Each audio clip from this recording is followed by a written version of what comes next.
ಹರೇ ಕೃಷ್ಣ. ದೇವಕೀ ಸುತ ಗೋವಿಂದ ವಾಸುದೇವ ಜಗತ್ಪತೆ ದೇಹಿ ಮೇ ತನಯಂ ಕೃಷ್ಣ ತ್ವಾಮಹಂ ಶರಣಾಗತಃ. ಓಂ ನಮೋ ಭಗವತೆ ವಾಸುದೇವಾಯ. ಓಂ ಸಾಯಿರಾಮ್. ಶ್ರೀಮದ್ ಭಾಗವತ ಮಹಾಪುರಾಣ ದ್ವಾದಶ ಸ್ಕಂದ 6ನೇ ಅಧ್ಯಾಯ. ಪರೀಕ್ಷಿತನು ಪರಮಗತಿಯನ್ನು ಪಡೆದದ್ದು, ಜನಮೇಜಯನ ಸರ್ಪಯಾಗ ಮತ್ತು ವೇದಗಳ ಶಾಖಾಭೇದಗಳು. ಸೂತ ಪುರಾಣಿಕರು ಹೇಳ್ತಾರೆ, ಶೌನಕಾದಿ ಋಷಿಗಳಿರ ವ್ಯಾಸನಂದನ ಶ್ರೀ ಶುಕಮುನಿಗಳು ಸಮಸ್ತ ಚರಾಚರ ಜಗತ್ತನ್ನು ತನ್ನ ಆತ್ಮನ ರೂಪದಲ್ಲಿ ಅನುಭವಿಸುತ್ತಾ ವ್ಯವಹಾರದಲ್ಲಿ ಎಲ್ಲರ ಕುರಿತು ಸಮದೃಷ್ಟಿಯನ್ನಿರಿಸುವರು. ಭಗವಂತನಲ್ಲಿ ಶರಣಾಗತನು, ಅವನಿಂದ ರಕ್ಷಿತನಾದ ರಾಜರ್ಷಿ ಪರೀಕ್ಷಿತನು ಅವರ ಸಮಗ್ರ ಉಪದೇಶವನ್ನು ಮನಸ್ಸಿಟ್ಟು ಶ್ರವಣಿಸಿದನು. ಈಗ ಅವನು ತಲೆ ತಗ್ಗಿಸಿಕೊಂಡವರ ಚರಣಗಳ ಬಳಿಗೆ ಸಾರಿ ಅಂಜಲಿಬದ್ಧನಾಗಿ ಅವರಲ್ಲಿ ಇಂತು ಪ್ರಾರ್ಥಿಸಿದನು. ಪರೀಕ್ಷಿತ್ ರಾಜ ಹೇಳ್ತಾನೆ, ಮಹಾತ್ಮರೇ, ಕರುಣಾಸಿಂಧುಗಳಾದ ತಾವು ನನ್ನ ಮೇಲೆ ಕೃಪೆ ತೋರಿ ಅನಾದಿ ಅನಂತನು ಏಕರಸನು ಸತ್ಯಸ್ವರೂಪನಾದ ಭಗವಾನ್ ಶ್ರೀಹರಿಯ ಸ್ವರೂಪ ಮತ್ತು ಲೀಲೆಗಳನ್ನು ನನಗೆ ವರ್ಣಿಸಿ ಹೇಳಿದಿರಿ. ಈಗ ತಮ್ಮ ಕೃಪೆಯಿಂದ ನನ್ನ ಮೇಲೆ ಪರಮಾನುಗ್ರಹವಾಯಿತು. ನಾನು ಕೃತ್ಯನಾದೆನು. ಪ್ರಪಂಚದ ಪ್ರಾಣಿಗಳು ತಮ್ಮ ಸ್ವಾರ್ಥ ಮತ್ತು ಪರಮಾರ್ಥದ ಜ್ಞಾನದಿಂದ ಶೂನ್ಯರಾಗಿ ಅನೇಕ ವಿಧವಾದ ದುಃಖ ದಾವಾನಲದಿಂದ ಬೇಯುತ್ತಿರುವರು. ಅಂತಹವರ ಮೇಲೆ ಭಗವನ್ಮಯ ಮಹಾತ್ಮರ ಅನುಗ್ರಹವಾಗುವುದು ಇದೇನು ಹೊಸದಲ್ಲ ಅಥವಾ ಆಶ್ಚರ್ಯವೂ ಇಲ್ಲ. ಇದಾದರೂ ಅವರಿಗೆ ಸ್ವಾಭಾವಿಕವೇ ಆಗಿದೆ.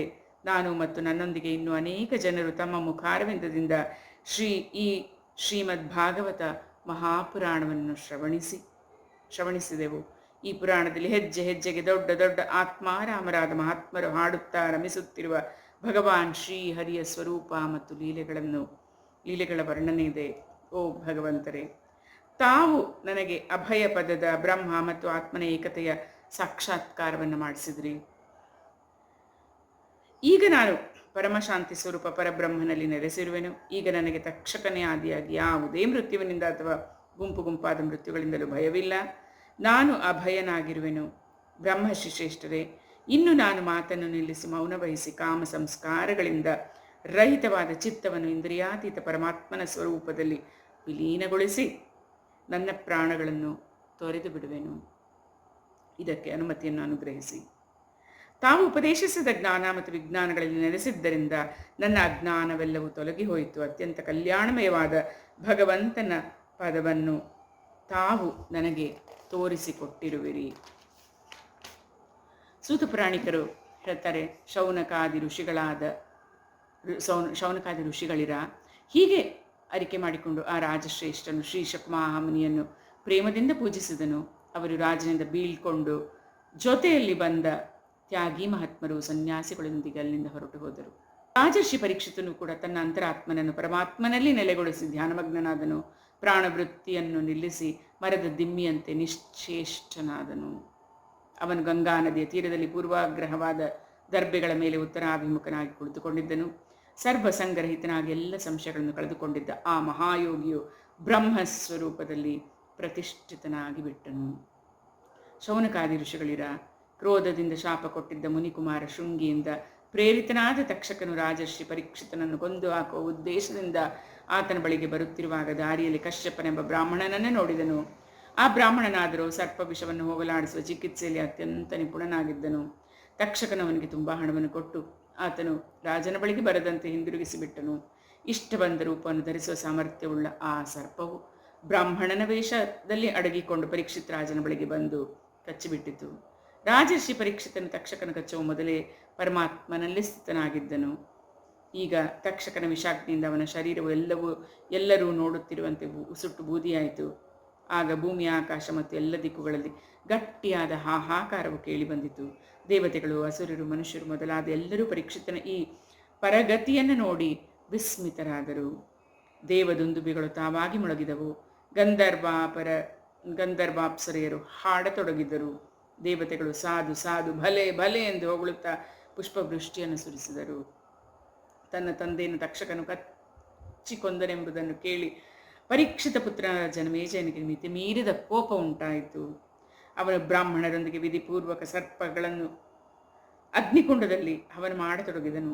ಜನಮೇಜಯನ ಸರ್ಪಯಾಗದ ಪ್ರಜ್ವಲಿತ ಅಗ್ನಿಯಲ್ಲಿ ದೊಡ್ಡ ದೊಡ್ಡ ಮಹಾಸರ್ಪಗಳು ಭಸ್ಮವಾಗುವುದನ್ನು ಕಂಡ ತಕ್ಷಣ ತಕ್ಷಕನು ಅತ್ಯಂತ ಭಯಗೊಂಡು ದೇವೇಂದ್ರನಲ್ಲಿ ಶರಣಾದನು. ಬಹಳಷ್ಟು ಸರ್ಪಗಳು ಭಸ್ಮವಾದರೂ ತಕ್ಷಕನು ಬಾರದಿರುವುದನ್ನು ನೋಡಿ ಜನಮೇಜಯನು, ಬ್ರಾಹ್ಮಣ ಶ್ರೇಷ್ಠರೇ, ಸರ್ಪಾದಮನಾದ ತಕ್ಷಕನು ಇನ್ನು ಅಗ್ನಿಯಲ್ಲಿ ಬಿದ್ದು ಏಕೆ ಭಸ್ಮವಾಗುತ್ತಿಲ್ಲ ಅಂತ ಕೇಳ್ತಾನೆ.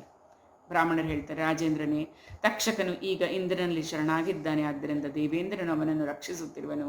ಅವನೇ ತಕ್ಷಕನನ್ನು ತಡೆದು ಹಿಡಿದುದರಿಂದ ಅವನು ಬೆಂಕಿಯಲ್ಲಿ ಬಂದು ಬೀಳುತ್ತಿಲ್ಲ. ಪರೀಕ್ಷಿತರ ನಂದನ ಜನಮೇಜಯನು ಅತ್ಯಂತ ಬುದ್ಧಿವಂತನು, ವೀರನೂ ಆಗಿದ್ದನು. ಅವನು ಬ್ರಾಹ್ಮಣರ ಮಾತನ್ನು ಕೇಳಿ ಋತ್ವಿಜರಲ್ಲಿ ಹೇಳ್ತಾನೆ, ವಿಪ್ರೋತ್ತಮರೇ, ನೀವು ಇಂದ್ರನ ಸಹಿತ ತಕ್ಷಕನನ್ನು ಏಕೆ ಅಗ್ನಿಯಲ್ಲಿ ಬೀಳಿಸುವುದಿಲ್ಲ ಅಂತ. ಜನಮೇಜಯನ ಮಾತನ್ನು ಕೇಳಿ, ಎಲೈ ತಕ್ಷಕನೇ, ನೀನು ಮರುದ್ಗಣರ ಸಹಚರನಾದ ಇಂದ್ರನೊಂದಿಗೆ ಈ ಅಗ್ನಿಯಲ್ಲಿ ಬಂದು ಬೀಳುವವನಾಗಿದ್ದ ಬ್ರಾಹ್ಮಣರು ಆ ಯಜ್ಞದಲ್ಲಿ ಇಂದ್ರನೊಂದಿಗೆ ತಕ್ಷಕನನ್ನು ಅಗ್ನಿಕೊಂಡಕ್ಕೆ ಆಹ್ವಾನಿಸ್ತಾರೆ. ಬ್ರಾಹ್ಮಣರು ಹೀಗೆ ಆಕರ್ಷಣ ಮಂತ್ರವನ್ನು ಪಠಿಸಿದಾಗ ದೇವೇಂದ್ರನು ತನ್ನ ಸ್ಥಾನದಿಂದ ವಿಚಲಿತನಾದನು. ತಕ್ಷಕನೊಂದಿಗೆ ವಿಮಾನದಲ್ಲಿ ಕುಳಿತ ಇಂದ್ರನು ಗಾಬರಿಗೊಂಡನು. ಅವನ ವಿಮಾನವು ತಲೆ ಕೆಳಗಾಗಿ ಗಿರಗಿರನೆ ಸುತ್ತತೊಡಗಿತು. ಆಕಾಶದಿಂದ ದೇವೇಂದ್ರನ ವಿಮಾನವು ತಕ್ಷಕನೊಂದಿಗೆ ಅಗ್ನಿಕೊಂಡಕ್ಕೆ ಬೀಳುತ್ತಿರುವುದನ್ನು ಕಂಡು ಅಂಗೀರಸರ ಪುತ್ರ ಬೃಹಸ್ಪತಿಗಳು ಜನಮೇಜಯ ರಾಜನಲ್ಲಿ ಹೇಳ್ತಾರೆ, ಎಲೈ ರಾಜನೇ, ಸರ್ಪರಾಜನಾದ ತಕ್ಷಕನನ್ನು ಕೊಂದು ಆಗುವುದು ನಿನಗೆ ಯೋಗ್ಯವಾದ ಕೆಲಸವಲ್ಲ. ಇದು ಅಮೃತ ಕುಡಿದಿದೆ, ಅದಕ್ಕಾಗಿ ಅದು ಅಜರವೂ ಅಮರವೂ ಆಗಿದೆ. ರಾಜೇಂದ್ರನೇ, ಜಗತ್ತಿನ ಪ್ರಾಣಿಗಳು ತಮ್ಮ ತಮ್ಮ ಕರ್ಮಕ್ಕನುಸಾರವಾಗಿ ಜೀವನ ಮರಣ ಹಾಗೂ ಮರಣೋತ್ತರ ಗತಿಯನ್ನು ಪಡೆಯುತ್ತಾರೆ. ಕರ್ಮವಲ್ಲದೆ ಬೇರೆ ಯಾರಿಗೂ ಸುಖ ದುಃಖಗಳನ್ನು ಕೊಡಲಾರರು. ಜನಮೇಜಯನೇ, ಅನೇಕ ಜನರ ಸಾವು, ಹಾವು, ಬೆಂಕಿ, ಸಿಡಿಲು ಮುಂತಾದವುಗಳಿಂದ ಹಾಗೂ ಹಸಿವು ಬಾಯಾರಿಕೆಗಳಿಂದ ರೋಗಾದಿ ನಿಮಿತ್ತವಾಗಿ ಆಗುತ್ತಾ ಇರುತ್ತೆ. ಆದರೆ ಇದು ಹೇಳಲಿಕ್ಕಾಗಿ ಮಾತ್ರವಾಗಿದೆ. ನಿಜವಾಗಿ ಆದರೂ ಎಲ್ಲ ಪ್ರಾಣಿಗಳು ತಮ್ಮ ಪ್ರಾರಬ್ಧ ಕರ್ಮವನ್ನೇ ಅನುಭವಿಸುತ್ತಾರೆ. ರಾಜನೇ, ನೀನು ಬಹಳಷ್ಟು ನಿರಪರಾಧಿ ಹಾವುಗಳನ್ನು ಸುಟ್ಟು ಬಿಟ್ಟೆ. ಈ ಅಭಿಚಾರ ಯಜ್ಞದ ಫಲವು ಕೇವಲ ಪ್ರಾಣಿಗಳ ಹಿಂಸೆಯೇ ಆಗಿದೆ. ಅದಕ್ಕಾಗಿ ಇದನ್ನು ನಿಲ್ಲಿಸಿಬಿಡು, ಏಕೆಂದರೆ ಜಗತ್ತಿನ ಸಮಸ್ತ ಪ್ರಾಣಿಗಳು ತಮ್ಮ ತಮ್ಮ ಪ್ರಾರಬ್ಧ ಕರ್ಮಗಳನ್ನೇ ಭೋಗಿಸುತ್ತಾ ಇರುವರು. ಸೂತ ಪುರಾಣಿಕರು ಹೇಳ್ತಾರೆ. ಶೌನಕಾದಿ ಋಷಿಗಳೇ ಮಹರ್ಷಿ ಬೃಹಸ್ಪತಿಗಳ ಮಾತನ್ನು ಸಮ್ಮಾನಿಸುತ್ತಾ ಜನಮೇಜಯನು ತಮ್ಮ ಅಪ್ಪಣೆಯನ್ನು ಶಿರಸಾವಹಿಸುವೆನೆಂದು ಹೇಳಿ ಸರ್ಪಯಾಗವನ್ನು ನಿಲ್ಲಿಸಿಬಿಟ್ಟನು ಹಾಗೂ ದೇವಗುರು ಬೃಹಸ್ಪತ್ಯಾಚಾರ್ಯರನ್ನು ವಿದ್ಯುಕ್ತವಾಗಿ ಪೂಜಿಸಿದನು. ಋಷಿಗಳೇ, ಯಾವುದರಿಂದ ವಿದ್ವಾನ್ ಬ್ರಾಹ್ಮಣನಿಗೆ ಕ್ರೋಧ ಬಂತೋ, ರಾಜನಿಗೆ ಶಪಿಸಿದನೋ, ಮೃತ್ಯು ಸಂಭವಿಸಿತೋ, ಜನಮೇಜಯನಿಗೆ ಸಿಟ್ಟು ಬಂದು ಸರ್ಪಯಾಗ ಮಾಡಿ ಸರ್ಪಗಳು ಕೊಲ್ಲಲ್ಪಟ್ಟವೋ, ಇದೆಲ್ಲವೂ ಆ ಭಗವಂತ ವಿಷ್ಣುವಿನ ಮಾಯೆಯೇ ಆಗಿದೆ. ಇದು ಅನಿರ್ವಚನೀಯವಾದ್ದರಿಂದ ಭಗವಂತನ ಸ್ವರೂಪಭೂತನಾದ ಜೀವನು ಕ್ರೋಧಾದಿ ಗುಣವೃತ್ತಿಗಳಿಂದ ಶರೀರದಲ್ಲಿ ಮೋಹಿತನಾಗಿ ಹೋಗ್ತಾನೆ. ಒಬ್ಬರು ಮತ್ತೊಬ್ಬರಿಗೆ ದುಃಖವನ್ನು ಕೊಡುತ್ತಾ ಅನುಭವಿಸುತ್ತಾ ಇರುತ್ತಾರೆ. ತಮ್ಮ ಸುಪ್ರಯತ್ನದಿಂದ ಇವನ್ನು ನಿವೃತ್ತಗೊಳಿಸಲಾರನು. ಭಗವಾನ್ ವಿಷ್ಣುವಿನ ಸ್ವರೂಪವನ್ನು ನಿಶ್ಚಯಿಸಿಕೊಂಡು ಅವನ ಭಜನೆ ಮಾಡುವುದರಿಂದಲೇ ಮಾಯೆಯಿಂದ ನಿವೃತ್ತಿಯಾಗುತ್ತದೆ. ಅದಕ್ಕಾಗಿ ಅದರ ಸ್ವರೂಪದ ನಿರೂಪಣೆಯನ್ನು ಕೇಳು. ಈ ಮಾಯೆಯು ಕಪಟವುಳ್ಳದ್ದು, ದಂಭಾಚಾರವುಳ್ಳದ್ದು. ಆತ್ಮಜರು ಆತ್ಮಚರ್ಚೆ ಮಾಡಲು ತೊಡಗಿದಾಗ ಅದು ಭಯಗೊಂಡಂತೆ ಮೋಹಾದಿಗಳನ್ನು ಉಂಟು ಮಾಡುವುದಿಲ್ಲ. ಆದರೆ ಸಾಂಸಾರಿಕ ಜನರಿಗೆ ಈ ಮಾಯೆಯು ತುಂಬ ತೊಂದರೆಯುಂಟು ಮಾಡುತ್ತದೆ. ಮಾಯೆಯ ವಿಷಯದಲ್ಲಿ ಮತಭೇದವಿದ್ದರೂ ಮಾಯಾಪತಿ ಪರಮಾತ್ಮನಲ್ಲಿ ಮತಭೇದಗಳಿಲ್ಲ. ಮಾಯೆಯು ಪರಮಾತ್ಮನ ಮುಂದೆ ಹೆದರಿಕೊಂಡೇ ಇರುತ್ತದೆ. ಆ ಭಗವಂತನಲ್ಲಿ ಸಂಕಲ್ಪ ವಿಕಲ್ಪಗಳನ್ನು ಉಂಟು ಮಾಡುವ ಮನಸ್ಸಿರುವುದಿಲ್ಲ. ಆತ್ಮಸ್ವರೂಪದಲ್ಲಿ ಕರ್ಮ, ಅದರ ಸಾಮಗ್ರಿ ಮತ್ತು ಅವುಗಳಿಂದ ಸಾಧ್ಯವಾಗುವ ಕರ್ಮಫಲ ಇವು ಯಾವುದೂ ಇಲ್ಲ. ಆತ್ಮಸ್ವರೂಪನಾದ ಪರಮಾತ್ಮನ ನಿಷೇಧ ಎಂದಿಗೂ ಆಗುವುದಿಲ್ಲ, ವಿರೋಧಿಸಲೂ ಆಗುವುದಿಲ್ಲ. ಆತನು ಯಾರನ್ನೂ ವಿರೋಧಿಸುವುದಿಲ್ಲ. ಅಂತಹ ಪರಮಪದದ ಸ್ವರೂಪವನ್ನು ಅರಿತ ಮುನಿಯು ಮನಸ್ಸಿನಲ್ಲಿ ಏಳುವ ಅಹಂಕಾರವೇ ಮುಂತಾದ ತರಂಗಗಳನ್ನು ನಿಷೇಧಿಸಿ ತನ್ನ ಆತ್ಮಸ್ವರೂಪದಲ್ಲಿ ವಿಹರಿಸುವನು.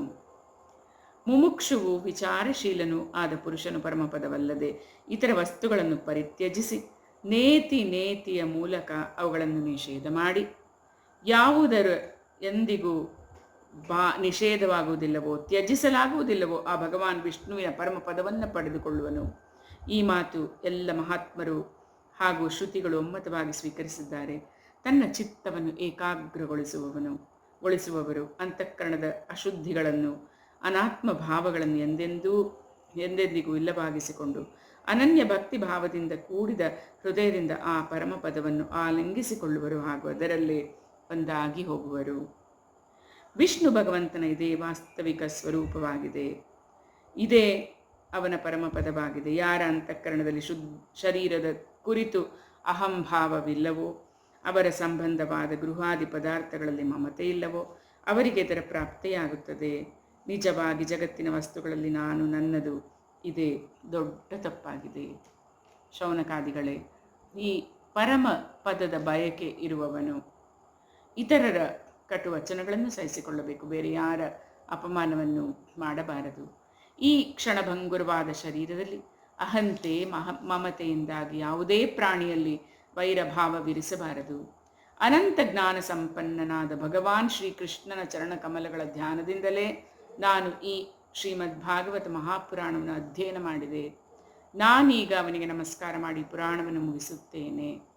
ಶೌನಕರು ಹೇಳುತ್ತಾರೆ, ಸಾಧು ಶಿರೋಮಣಿಗಳಾದ ಸೂತರೆ, ವೇದವ್ಯಾಸರ ಶಿಷ್ಯರಾದ ಪೈಲರೇ ಮುಂತಾದ ಮಹರ್ಷಿಗಳು ದೊಡ್ಡ ಮಹಾತ್ಮರು, ವೇದಗಳ ಆಚಾರ್ಯರು ಆಗಿದ್ದರು. ಅವರು ಎಷ್ಟು ಪ್ರಕಾರದಿಂದ ವೇದಗಳನ್ನು ವಿಭಜಿಸಿದರು, ಇದನ್ನು ದಯಮಾಡಿ ನನಗೆ ಹೇಳ್ರಿ ಅಂತ ಸೂತ ಪುರಾಣಿಕರು ಹೇಳುತ್ತಾರೆ.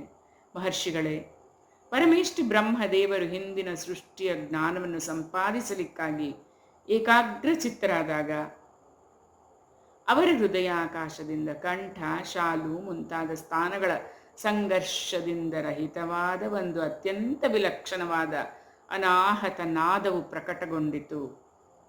ಜೀವಿಯು ತನ್ನ ಮನೋವೃತ್ತಿಗಳನ್ನು ತಡೆದುಕೊಂಡಾಗ ಆ ಅನಾಹತ ನಾದವನ್ನು ಅನುಭವಿಸುತ್ತಾನೆ. ಶೌನಕರೇ, ಮಹಾಯೋಗಿಗಳು ಅದೇ ಅನಾಹತವನ್ನು ಉಪಾಸಿಸುತ್ತಾರೆ.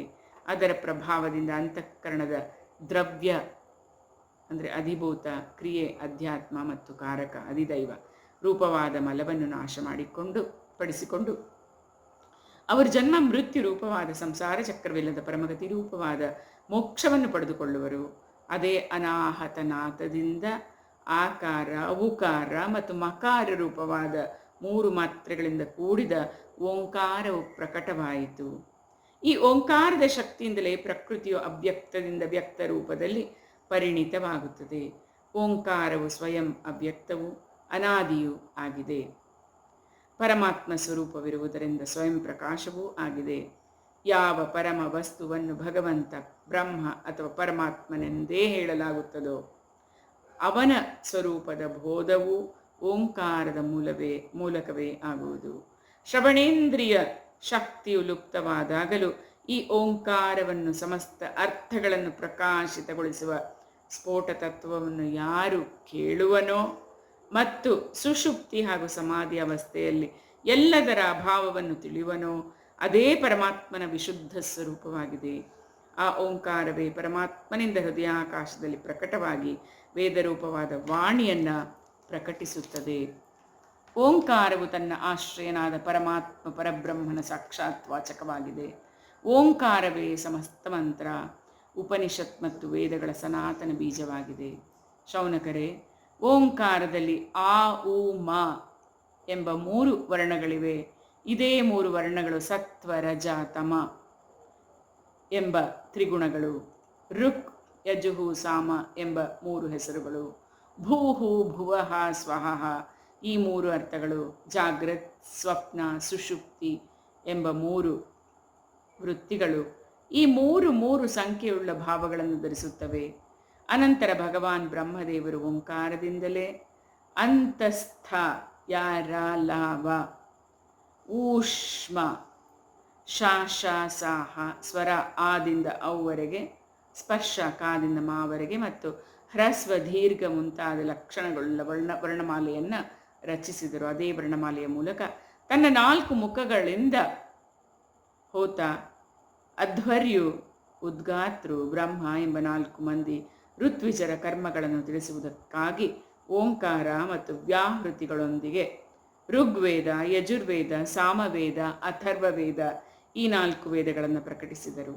ತನ್ನ ಪುತ್ರರಾದ ಮಹರ್ಷಿ ಮರೀಚಿಯೇ ಮೊದಲಾದವರು ವೇದಾಧ್ಯಯನದಲ್ಲಿ ಕುಶಲರೆಂದು ತಿಳಿದು ಅವರಿಗೆ ವೇದಗಳನ್ನು ಉಪದೇಶಿಸಿದರು. ಅವರೆಲ್ಲರೂ ಧರ್ಮವನ್ನು ಉಪದೇಶ ಮಾಡುವುದರಲ್ಲಿ ನಿಪುಣರಾದಾಗ ಅವರು ತಮ್ಮ ಪುತ್ರರಿಗೆ ವೇದಗಳನ್ನು ಅಧ್ಯಯನ ಮಾಡಿಸಿದರು. ಅನಂತರ ಅವರೇ ನೈಷ್ಠಿಕ ಬ್ರಹ್ಮಚಾರಿಗಳಾದಾಗ ತಮ್ಮ ಶಿಷ್ಯ ಪ್ರಶಿಷ್ಯರ ಮೂಲಕ 4 ಯುಗಗಳಲ್ಲಿಯೂ ಸಂಪ್ರದಾಯ ಪರಂಪರೆಯಿಂದ ವೇದಗಳು ರಕ್ಷಿಸಲ್ಪಟ್ಟವು. ದ್ವಾಪರ ಯುಗದ ಅಂತ್ಯದಲ್ಲಿ ಮಹರ್ಷಿಗಳು ಈ ವೇದಗಳನ್ನು ವಿಭಾಗ ಮಾಡಿದರು. ಕಾಲದ ಪ್ರಭಾವದಿಂದ ಜನರ ಆಯುಸ್ಸು, ಶಕ್ತಿ, ಬುದ್ಧಿ ಕ್ಷೀಣಿಸುವುದನ್ನು ನೋಡಿದ ಬ್ರಹ್ಮರ್ಷಿಗಳು ಹೃದಯದಲ್ಲಿ ಬೆಳಗುತ್ತಿದ್ದ ಪರಮಾತ್ಮನ ಪ್ರೇರಣೆಯಿಂದ ವೇದಗಳನ್ನು ಅನೇಕ ವಿಭಾಗ ಮಾಡಿದರು. ಮಹಾನುಭಾವರಾದ ಶೌನಕರೇ, ಈ ವೈವಸ್ವತ ಮನ್ವಂತರದಲ್ಲಿಯೂ ಬ್ರಹ್ಮರುದ್ರಾದಿ ಲೋಕಪಾಲಕರ ಪ್ರಾರ್ಥನೆಯಂತೆ ವಿಶ್ವಕರ್ತನಾದ ಭಗವಂತನು ಧರ್ಮ ರಕ್ಷಣೆಗಾಗಿ ಪರಾಶರ ಮಹರ್ಷಿಯಿಂದ ಸತ್ಯವತಿ ದೇವಿಯ ಗರ್ಭದಿಂದ ತನ್ನ ಅಂಶಾಂಶ ಕಲಾರೂಪದಿಂದ ಕೃಷ್ಣ ದ್ವೈಪಾಯನರ ರೂಪದಲ್ಲಿ ಅವತರಿಸಿ ಈ ಯುಗದಲ್ಲಿ ವೇದಗಳನ್ನು 4 ವಿಭಾಗಗಳನ್ನಾಗಿ ಮಾಡಿದರು. ಮಣಿಗಳ ಸಮೂಹದಿಂದ ಬೇರೆ ಬೇರೆ ಜಾತಿಯ ಮಣಿಗಳನ್ನು ವಿಂಗಡಿಸುವಂತೆಯೇ ಮಹಾಮತಿಗಳಾದ ಭಗವಾನ್ ವೇದವ್ಯಾಸರು ಮಂತ್ರ ಸಮುದಾಯವನ್ನು ಬೇರೆ ಬೇರೆ ಪ್ರಕರಣಗಳಿಗನುಸಾರವಾಗಿ ಮಂತ್ರಗಳನ್ನು ಸಂಗ್ರಹಿಸಿ ಅವುಗಳಿಂದ ಋಕ್, ಯಜುಸ್, ಸಾಮ, ಅಥರ್ವ ಎಂಬ 4 ಸಂಹಿತೆಗಳನ್ನು ರಚಿಸಿದರು. ಹಾಗೂ ತನ್ನ 4 ಶಿಷ್ಯರನ್ನು ಕರೆದು ಪ್ರತಿಯೊಬ್ಬನಿಗೆ ಒಂದೊಂದು ಸಂಹಿತೆಯನ್ನು ಉಪದೇಶಿಸಿದರು.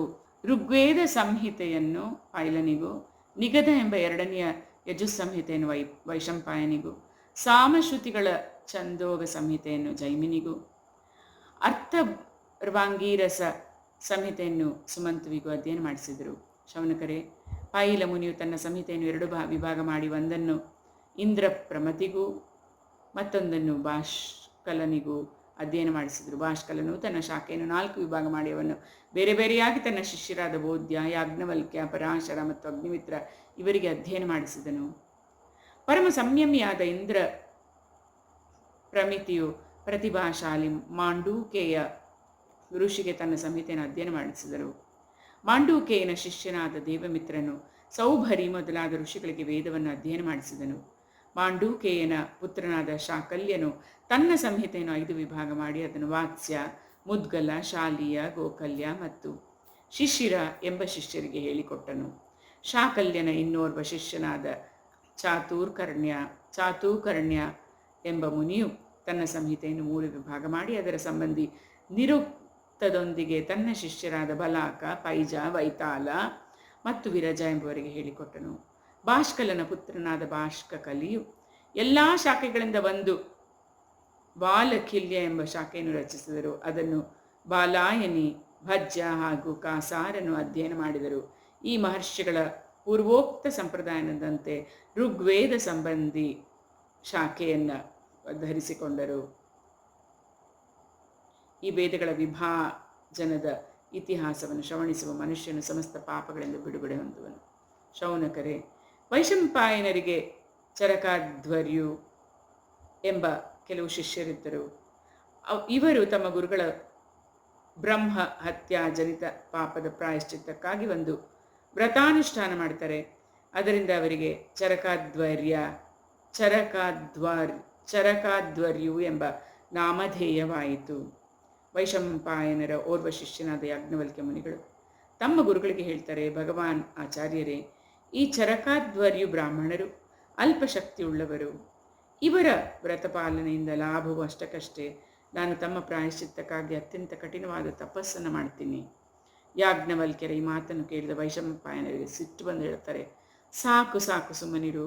ಬ್ರಾಹ್ಮಣರನ್ನು ಅಪಮಾನ ಮಾಡುವ ನಿನ್ನಂತಹ ಶಿಷ್ಯರ ಅವಶ್ಯಕತೆ ನನಗಿಲ್ಲ ನೋಡು. ಇಂದಿನವರೆಗೆ ನನ್ನಿಂದ ಅಧ್ಯಯನ ಮಾಡಿದ್ದೆಲ್ಲವನ್ನು ಈಗಿಂದೀಗಲೇ ತ್ಯಾಗ ಮಾಡಿ ಇಲ್ಲಿಂದ ಹೊರಟು ಹೋಗುವಂತೆ. ದೇವರಾತರ ಪುತ್ರರಾದ ಯಾಜ್ಞವಲ್ಕ್ಯರು ಗುರುಗಳು ಹೀಗೆ ಅಪ್ಪಣೆ ಕೊಡುತ್ತಲೇ ಅವರಿಂದ ಕಲಿತ ಯಜುರ್ವೇದವನ್ನು ವಾಂತಿ ಮಾಡಿ ಅಲ್ಲಿಂದ ಹೊರಟು ಹೋದರು. ಯಾಜ್ಞವಲ್ಕ್ಯರಿಂದ ವಾಂತಿ ಮಾಡಿದ ಯಜುರ್ವೇದದ ಮಂತ್ರ ಸಮೂಹವನ್ನು ಕಂಡು ಕೆಲವು ಋಷಿಗಳಿಗೆ ಅದನ್ನು ಗ್ರಹಿಸಬೇಕೆಂಬ ಆಸೆಯುಂಟಾಯಿತು. ಆದರೆ ಬ್ರಾಹ್ಮಣರಾಗಿದ್ದು ವಮನ ಮಾಡಿದ ಮಂತ್ರಗಳನ್ನು ಹೇಗೆ ಗ್ರಹಿಸುವುದೆಂದು ಯೋಚಿಸಿ ಅವರು ತಿತ್ತರಿ ಪಕ್ಷಿಗಳಾಗಿ ಆ ಸಂಹಿತೆಯನ್ನು ಸೇವಿಸಿದರು. ಇದರಿಂದ ಯಜುರ್ವೇದದ ಪರಮ ರಮಣೀಯವಾದ ಆ ಶಾಖೆಯು ತೈತ್ತರೀಯ ಎಂಬುದಾಗಿ ಪ್ರಸಿದ್ಧವಾಯಿತು. ಶೌನಕರೇ, ಆಗ ಯಾಜ್ಞವಲ್ಕ್ಯರು ನನ್ನ ಗುರುಗಳ ಬಳಿಯೂ ಇಲ್ಲದಂತಹ ಶ್ರುತಿಗಳನ್ನು ಪಡೆದುಕೊಳ್ಳಬೇಕೆಂದು ಯೋಚಿಸಿದರು. ಅದಕ್ಕೆ ಅವರು ಸೂರ್ಯನಾರಾಯಣನ ಉಪಸ್ಥಾನ ಮಾಡತೊಡಗಿದರು. ಯಾಜ್ಞವಲ್ಕ್ಯರು ಹೀಗೆ ಸ್ತೋತ್ರ ಮಾಡ್ತಾರೆ, ಓಂಕಾರ ರೂಪನಾದ ಭಗವಂತನಾದ ಆದಿತ್ಯನಿಗೆ ನಮಸ್ಕಾರ ಮಾಡುತ್ತೇನೆ. ನೀನು ಸಂಪೂರ್ಣ ಜಗತ್ತಿಗೆ ಆತ್ಮನೂ ಕಾಲಸ್ವರೂಪನೂ ಆಗಿರುವೆ. ಬ್ರಹ್ಮನಿಂದ ಹಿಡಿದು ತೃಣದವರೆಗೆ ಇರುವ ಜರಾಯುಜ, ಅಂಡಜ, ಸ್ವೇದಜ, ಉದ್ಭಿಜ್ಜ ಎಂಬ 4 ಪ್ರಕಾರ ಪ್ರಾಣಿಗಳೆಲ್ಲರ ಹೃದಯಾಕಾಶದಲ್ಲಿ ಮತ್ತು ಹೊರಗೆ ಆಕಾಶದಂತೆ ವ್ಯಾಪಿಸಿಕೊಂಡಿದ್ದರೂ ನೀನು ಉಪಾಧಿಗಳ ಧರ್ಮಗಳಿಂದ ಅಸಂಗನಾಗಿರುವ ಅದ್ವಿತೀಯ ಭಗವಂತನಾಗಿರುವೆ. ನೀನೇ ಕ್ಷಣ, ಲವ, ನಿಮೇಷ ಮುಂತಾದ ಅವಯವಗಳಿಂದ ಸಂಘಟಿತ ಸಂವತ್ಸರಗಳ ಮೂಲಕ ಹಾಗೂ ನೀರಿನ ಆಕರ್ಷಣ ವಿಕರ್ಷಣ ಅದಾನ ಪ್ರದಾನದ ಮೂಲಕ ಸಮಸ್ತ ಲೋಕಗಳ ಜೀವನ ಯಾತ್ರೆಯನ್ನು ನಡೆಸ್ತಾ ಇದ್ದೀಯ. ಪ್ರಭುವೇ, ನೀನು ಸಮಸ್ತ ದೇವತೆಗಳಲ್ಲಿ ಶ್ರೇಷ್ಠನಾಗಿರುವೆ. ಪ್ರತಿನಿತ್ಯ 3 ಹೊತ್ತುಗಳಲ್ಲಿ ವೇದ ವಿಧಿಯಿಂದ ನಿನ್ನನ್ನು ಉಪಾಸನೆ ಮಾಡುವವರ ಸಮಸ್ತ ಪಾಪಗಳನ್ನೂ ದುಃಖಗಳನ್ನೂ ಬೀಜ ಸಹಿತ ನೀನು ಭಸ್ಮ ಮಾಡಿಬಿಡುತ್ತೀಯೇ. ಸೂರ್ಯದೇವನೇ, ನೀನೇ ಎಲ್ಲ ಸೃಷ್ಟಿಯ ಮೂಲ ಕಾರಣನು, ಸಮಸ್ತ ಐಶ್ವರ್ಯಗಳ ಒಡೆಯನೂ ಆಗಿರುವೆ. ಅದಕ್ಕಾಗಿ ನಾನು ನಿನ್ನ ಈ ತೇಜೋಮಯ ಮಂಡಲವನ್ನು ಪೂರ್ಣ ಏಕಾಗ್ರತೆಯಿಂದ ಧ್ಯಾನಿಸುತ್ತೇನೆ. ನೀನೇ ಎಲ್ಲರ ಆತ್ಮನೂ ಅಂತರ್ಯಾಮಿಯೂ ಆಗಿರುವೆ. ಜಗತ್ತಿನಲ್ಲಿರುವ ಚರಾಚರ ಪ್ರಾಣಿಗಳೆಲ್ಲವೂ ನಿನ್ನಲ್ಲೇ ಆಶ್ರಿತರಾಗಿರುವರು. ನೀನೇ ಅವರ ಅಚೇತವಾದ ಮನಸ್ಸಿಗೂ ಇಂದ್ರಿಯಗಳಿಗೂ ಪ್ರಾಣಗಳಿಗೂ ಪ್ರೇರಕನಾಗಿರುವೆ ಅಂತ. ಈ ಲೋಕವು ಪ್ರತಿದಿನವೂ ಕಗ್ಗತ್ತಲೆ ಎಂಬ ಹೆಬ್ಬಾವಿನ ವಿಕರಾಳ ಬಾಯಿಗೆ ಸಿಲುಕಿ ಅಚೇತನವಾಗಿ ಶವದಂತೆ ಆಗಿಬಿಡುತ್ತೆ.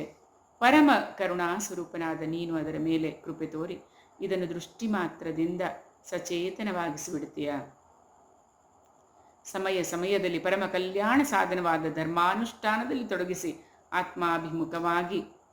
ಆತ್ಮಾಭಿಮುಖವಾಗಿಸುವೆ. ರಾಜನಾದವನು ದುಷ್ಟರನ್ನು ಭಯಪಡಿಸುತ್ತಾ ತನ್ನ ರಾಜ್ಯದಲ್ಲಿ ಸಂಚರಿಸುವಂತೆಯೇ ನೀನು ಚೋರರು, ಜಾರರು ಮುಂತಾದ ದುಷ್ಟರನ್ನು ಭಯಪಡಿಸುತ್ತಾ ಸಂಚಾರ ಮಾಡುತ್ತಿರುವೆ.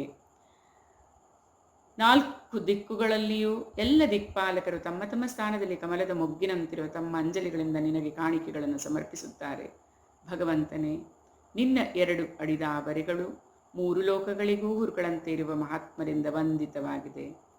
ನನಗೆ ಇಲ್ಲಿಯವರೆಗೆ ಯಾರಿಗೂ ದೊರೆಯದಿರುವ ಯಜುರ್ವೇದವು ದೊರೆಯಲಿ. ಅದಕ್ಕಾಗಿ ನಾನು ನಿನ್ನ ಕಮಲ ಯುಗಗಳಲ್ಲಿ ಶರಣು ಬಂದಿರುವೆನು ಅಂತ ಹೇಳ್ತಾರೆ. ಸುತ ಪುರಾಣಿಕರು ಹೇಳ್ತಾರೆ, ಶೌನಕಾದಿ ಋಷಿಗಳಿರ ಯಾಜ್ಞವಲ್ಕ್ಯ ಮುನಿಗಳು ಭಗವಾನ್ ಸೂರ್ಯನನ್ನು ಈ ಪ್ರಕಾರವಾಗಿ ಸ್ತುತಿಸಿದಾಗ ಅವನು ಪ್ರಸನ್ನನಾಗಿ ಅವರೆದುರಿಗೆ ಅಶ್ವರೂಪದಿಂದ ಪ್ರಕಟನಾಗಿ ಅವನಿಗೆ ಯಜುರ್ವೇದ ಮಂತ್ರಗಳನ್ನು ಉಪದೇಶಿಸಿದನು. ಅವು ಅಂದಿನವರೆಗೆ ಯಾರಿಗೂ ದೊರೆತಿರಲಿಲ್ಲ. ಅನಂತರ ಯಾಜ್ಞವಲ್ಕ್ಯ ಮುನಿಗಳು ಯಜುರ್ವೇದದ ಅಸಂಖ್ಯ ಮಂತ್ರಗಳಿಂದ ಅದರ 15 ಶಾಖೆಗಳನ್ನು ರಚಿಸಿದರು. ಅವು ವಾಜಸನೇಯ ಶಾಖೆ ಎಂದು ಪ್ರಸಿದ್ಧವಾಗಿವೆ. ಅವನ್ನು ಕಣ್ವ, ಮಧ್ಯಂದಿನ ಮೊದಲಾದ ಋಷಿಗಳು ಗ್ರಹಣ ಮಾಡಿದರು. ಮಹರ್ಷಿಗಳಾದ ಶ್ರೀಕೃಷ್ಣ ದ್ವೈಪಾಯನರು ಜೈಮಿನಿ ಮುನಿಗೆ ನಾಮ ಸಂಹಿತೆಯನ್ನು ಅಧ್ಯಯನ ಮಾಡಿಸಿದ್ದರೆಂದು ನಾನು ಮೊದಲು ನಿಮಗೆ ಹೇಳಿದ್ದೆ. ಅವನು ಪುತ್ರನಾದ ಸುಮಂತುವಿಗೆ ಪೌತ್ರನಾದ ಸುನ್ವಂತರಿಗೆ ಒಂದೊಂದು ಸಂಹಿತೆಯನ್ನು ಹೇಳಿಕೊಟ್ಟನು. ಜೈಮಿನಿ ಮುನಿಗಳಿಗೆ ಓರ್ವ ಮಹಾಪುರುಷನಾದ ಸುಕರ್ಮ ಎಂಬ ಶಿಷ್ಯನಿದ್ದನು. ಒಂದು ಮರಕ್ಕೆ ಅನೇಕ ಕೊಂಬೆಗಳಿರುವಂತೆಯೇ ಸುಕರ್ಮನು ಸಾಮವೇದಕ್ಕೆ 1,000 ಸಂಹಿತೆಗಳನ್ನು ರಚಿಸಿದನು.